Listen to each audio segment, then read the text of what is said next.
കാട്ടാന ജനവാസ മേഖലയിൽ തമ്പടിക്കുന്നത് കാഞ്ചാർ പേഴുങ്കണ്ടം മേഖലയിലെ ജനങ്ങളുടെ ഉറക്കം കെടുത്തുന്നു. പുലർച്ചയോടെ എത്തിയ കാട്ടാന മേഖലയിൽ വ്യാപക കൃഷിനാശം വരുത്തി. തുടർച്ചയായി രണ്ടാം ദിവസമാണ് പേഴുങ്കണ്ടം പുതിയ പാലത്ത് ആന നാശം വിതച്ചത്. കഴിഞ്ഞ ദിവസം രാത്രി ജനവാസ മേഖലയിലെത്തിയ കാട്ടാന 6ഓളം കർഷകരുടെ കൃഷിദേഹണ്ഡങ്ങൾ നശിപ്പിച്ചു.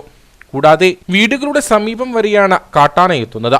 ഇതോടെ ഭയപ്പാടോടെ ഉറക്കമളച്ചു രാത്രികാലം തള്ളി നീക്കേണ്ട ഗതികേടിലാണ് മേഖലയിലെ കർഷകർ. കാര്യങ്ങൾ കിടന്നുറങ്ങാൻ പറ്റുകയല്ല. രാത്രി ഈ സമയം ജീവന ഭയമാണ്. ആന എപ്പോഴാ വരുന്ന വീട് ഇളക്കുന്നതെന്ന് അറിയാൻ പറ്റുകയല്ല. കൃഷി മുഴുവൻ പോയി, കൃഷി ബാക്കിയില്ല. അത്യാവശ്യം ഒരു വാഴക്കൊത്തെങ്കിലും വെട്ടിക്കൊടുക്കാനുള്ള അത് പോയി.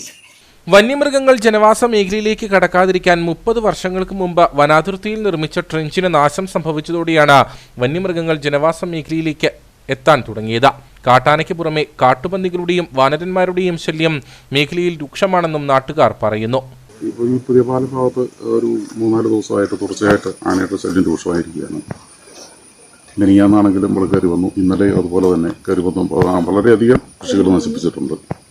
അവിടുത്തെ ഒരു കുഴപ്പമെന്ന് പറയാം, നേരത്തെ ഇവിടെ ട്രെഞ്ച് ഉണ്ടായിരുന്നു, അതെല്ലാം നശിച്ചു പോയതിൻ്റെ ഒരു കുഴപ്പങ്ങളുമുണ്ട്.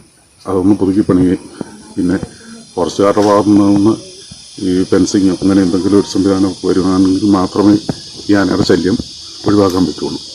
വർഷങ്ങൾക്ക് മുമ്പ് മാത്രമാണ് മേഖലയിൽ കാട്ടാന ഇറങ്ങിയിട്ടുള്ളത്. അതിനുശേഷം ഇപ്പോൾ സ്ഥിരമായി കാട്ടാന എത്തുന്നത് ആളുകളെ ആശങ്കയിലാക്കുകയാണ്. വന്യമൃഗശല്യത്തിനെതിരെ ശാശ്വതമായ പരിഹാരമാണ് വേണ്ടതെന്നും വനംവകുപ്പ് ഉദ്യോഗസ്ഥർ രാത്രികാല പെട്രോളിംഗ് ശക്തമാക്കുമെന്ന് ഉറപ്പു നൽകിയിട്ടുണ്ടെന്നും ഗ്രാമപഞ്ചായത്ത് അംഗം സന്ധ്യ ജയൻ പറഞ്ഞു. തുടർച്ചയായി ഇപ്പോൾ 2 ദിവസമായി കൃഷിയിടങ്ങളിൽ ആന കയറി അതിഭയങ്കരമായ രീതിയിൽ നാശനഷ്ടം വരുത്തിക്കൊണ്ടിരിക്കുകയാണ്.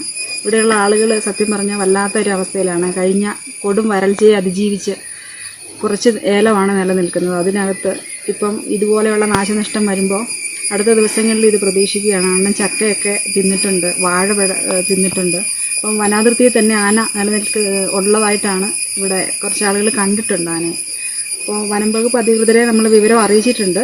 ഇന്ന് രാത്രിയിലുടനീളം അവർ ഇവിടെ കാവലേർപ്പെടുത്തുമെന്നാണ് പറഞ്ഞിട്ടുള്ളത്. എന്തായാലും ജനങ്ങൾ കടുത്ത ആശങ്കയിലാണ്. ഇതിനൊരു ശാശ്വത പരിഹാരമാണ് നമ്മൾ ആവശ്യപ്പെടുന്നത്.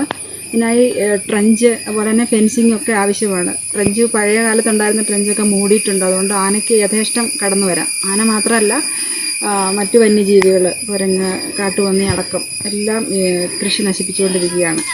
മുഹമ്മദ് അലി കോപ്പാറ, ചെമ്പനാനിക്കൽ ജെയിംസ്, മനോജ് വടക്കൻപറമ്പിൽ, സുകുമാരൻ ചെമ്പൻകുളം, മുഴിയിൽ പാപ്പച്ചൻ, തിരുവിക്കൽ ചാക്കോ, ഇടത്തുംപടിക്കൽ ജോസഫ് എന്നിവരുടെ കൃഷിയിടങ്ങളിലാണ് കാട്ടാന നാശം വിതച്ചത്. ഏലം, വാഴ, തെങ്ങ്, ജാതി, കുരുമുളക് തുടങ്ങിയ കൃഷിദേഹണ്ഡങ്ങൾ നശിപ്പിച്ചു. ലക്ഷക്കണക്കിന് രൂപയുടെ നാശനഷ്ടമാണ് കർഷകർക്കുണ്ടായിരിക്കുന്നത്.